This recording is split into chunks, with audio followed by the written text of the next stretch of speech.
Back here in a Monday morning, talk some Clippers Mavericks now. They played game one on Saturday, and Luka made an early statement.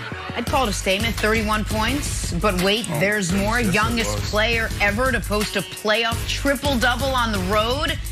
The Mavericks, as a team, shot 47% from three. Hey, it's a heck of a lot better than Kawhi and PG's combined 3 of 14 from three. But Paul George says not to worry. Yeah, we got this. Take a listen. We expect to play better. We expect to be more dialed in game two. We're not looking at it as just because of who we have. We're expected to win. And we got the same pressure as every team that's in this. It all comes down to who's the last team standing. And that's just the pressure every team goes through. It's no different than how we're approaching this. We want to be the last team standing, regardless of however many games it take or how tough the road is. Fact of the matter is, man, we want to be the last one standing. So we got to be better for game two. And, I plan on this team bouncing back.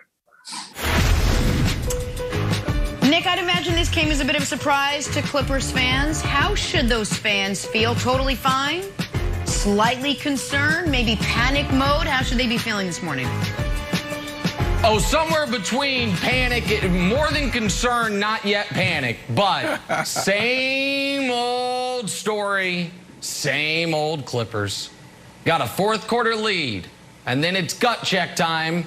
Nice little 18-6 run against a team who has one guy that has to do everything. And you were built to stop that. Hey, Kawhi Leonard, remember when you were Defensive Player of the Year back-to-back seasons? Maybe channel a bit of that and slow down the 22-year-old Slovenian that has eaten your lunch in 7 playoff games. Luka, 7 career playoff games, all against this team, 31, 10, and 10. That's just not just what he did this weekend. That's his averages. And I am not really one for the metaphysical realm. But if you are, it's not just ghosts of seasons past haunting the Clippers. It is the basketball gods saying, this is what you get. Game 72, facing the Oklahoma City Thunder. You intentionally lost that game to avoid the Lakers as long as possible. Had you won that game, you get the Blazers in round one. A Blazers team that you are undefeated against since acquiring Kawhi and Paul George. Instead, you inexplicably signed up to be tortured by Luka. And Brandon, unless the Clippers are going to go to their game plan of last year, which is get Kristaps ejected and maim Luka's ankle, they could be in trouble. Because the best player on the court is a 22-year-old kid from Slovenia that they have no answers for. None. I love you. Thank you. It's not time to panic. They should just be disappointed. That's it. This was a really good game. This is playoff basketball. First quarter, the Clippers played terrible. Luka came out hot. Second quarter, they overcame it. And then you saw the third quarter, and it was a back and forth. This is exactly what the NBA wants. This is exactly what you want as a fan. Unfortunately, for the Clippers fans, you just want to be standing there at the end as the champions, as the winners, excuse me. So this was a back and forth game. The difference for me was Luka. Luka was hot, his intensity. You saw after he made big shots, how he was yelling and screaming, playing into the crowd that really wasn't there. That's what we want to see from the other guy in Los Angeles, AD. You just don't see that. And then on the other side, as far as like what was a big factor for me was Paul George. It was almost as if he had in the back of his mind this playoff P thing. It wasn't that he played bad. First quarter, second quarter, really no presence. Second half, he played really well. He was good. But it was methodical. It was intentional. We want to see this guy come out and take it to another level. He needs to do more if they want to win. Again, he didn't play bad, but you can tell he was being really picky and choosy on his shot selection. And maybe it was because of, I don't want to start off bad, and I don't want everybody to start talking about playoff P. This was a back and forth wilds. It wasn't any type of game that Clippers fans should feel, where they should be more than disappointed. They should hit the panic button. Got you. Okay. I'm gonna pull a Jalen Rose here. Not only am I going to get a great haircut, but I'm going to let you in behind the curtain. That's what Jalen says when he talks to you about what we're actually doing. Sports analysis is a heady mix of heart and head. Sometimes you just are making picks with your heart. Like I'm like, oh, the Patriots are going to be great. Like, are you sure? Like, well, my heart says they're going to be great. Sometimes you look at the analytics and you make picks with your head. Nicholas, right. You picked the Clippers to win this series. And your son came out and had a great game. You went head over heart. And you're sitting here cackling with joy, although, because you're proud of your son and you dislike the Clippers. But the one thing I know that you love more than anything is being right. And you've got the Clippers winning this series. How is the mental and emotional torment going for you this morning? Well, you've really put me in a tough spot, Wilds. And I want to do this. And, Keta, radio shows used to be on delay. I don't know if TV shows are, so if you need to, like, dump out of this, you can. But I have a confession to make to our staff and our colleagues and the bosses at Fox Sports. I don't think you should laugh here, Wilds. I undermined the integrity of this show for personal gain. And by that, I mean this show is built on take integrity and those picks and my perfect record last year picking the Western Conference playoffs. But I knew the last piece of motivation my beloved son needed was seeing me pick against him on national television.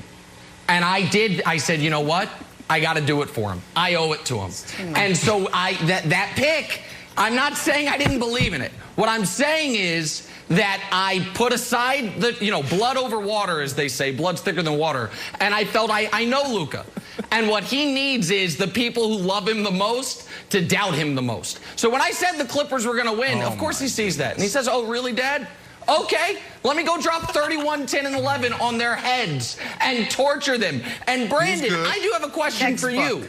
I do have a question for you. You said they shouldn't be panicked, but they have now lost 4 playoff games in a row. 3 of them, including this one, they had fourth quarter leads in and then got blown out. The one they didn't have a fourth quarter lead in, they had a halftime lead in. It was game 7, and they lost by 15 points. At what point do the Clippers players start saying, guys, we don't know how to close? We have no championships together. We have no great playoff success together. We've played this team now 7 times in the playoffs. They've beaten us 3 of the 7. Next game, they learn how to close the next game. If it happens, because it's the playoffs, if it happens again and you drop, if you fall back 0-2, then it's a problem. But look, this team is different. You got Ty Lue, changed everything. You got Kawhi Leonard, he's playing good basketball. He's a leader. He's playing, all year he played back-to-backs. And you had Paul George. He didn't play terrible. Second half, he stepped up. It's about playing big basketball in the big moments. And unfortunately, Luka was the one that got that done and not them. This is playoff basketball, Nick. It was a great game. This is what you want to see as a fan. If you watch that game for 4 quarters, it was back and forth, back and forth, back and forth. So if it happens again, then we should be panicked. Okay. All right. I'm excited for Tuesday. Okay, we'll see. Nick, do us a favor. Hand out some NBA medals for us from the playoff action this weekend. Medals. Perhaps the head turner last night. Maybe that was one of them. John Morant, the 8th seed Grizzlies beating the #1 seed Utah Jazz in game 1. Could it be? It isn't. Morant just missing Nick's medal stand before going for 26. Who do you got, Nick? Apologies, Ja, but this was the weekend of the new wave of NBA star. So many guys making their playoff debut. Ja, one of them, playing tremendously. Here's another one, playoff debut. Bronze medalist, Devin Booker. He was the best player on the court in that game against the Lakers yesterday. 34, 7, and 8 in his first career playoff game against the #1 defense in basketball, and 34 of his team's 99 points So that 34 is even heavier than most because it's not like his team scored 120. He gets the bronze. Silver medalist, a guy not making his playoff debut. We just talked about him. Just a typical ho-hum night for Luka. 31, 10, 11, cooking the allegedly great Clippers defense, getting people all whiny and crying. How's he do it? How's he do it? Because he's better than all of you. And then the gold medal. Oh, no. Oh, dear God. Is that Reggie Miller's music? Well, some would say Trae Young is a skinny, slightly overrated player. I would say that's a hell of a playoff debut. 32, 7, and 10. And the game winner. Saying awful quiet in here. I don't know why he's putting his index finger up near his eyebrows, but still, point taken, Trae. He gets the gold. First edition of playoff medals. Trae Young in his playoff debut gets the gold, Jenna. Great job by him. Bravo to Trae Young. Knicks will bounce back. All right, Wilds, who just missed the cut? You know, the Grizzlies have some momentum, but I don't know if they're going to be able to keep it up because Kyle Anderson should probably be suspended for at least one, maybe the entire series. Maybe it's like an Artest-like suspension that goes into next year for slamming Rudy Gobert down. Oh, my God. Rudy Gobert, mind you, is Defensive Player of the Year. He's 7 feet tall, so you know he must have pushed him with such ferocity to make the big Frenchman go down. So, wow. Grizzlies, I don't know what you're going to do here, but start planning on having no Kyle Anderson this year, maybe even to parts of next year. How's that MVP vote looking, Hollinger? My God. Back talking that icy game winner from Knicks gold medalist Trae Young. It did silence a rowdy Madison Square Garden. Here was Trae in the tunnel after the win. Got real quiet in there. It got real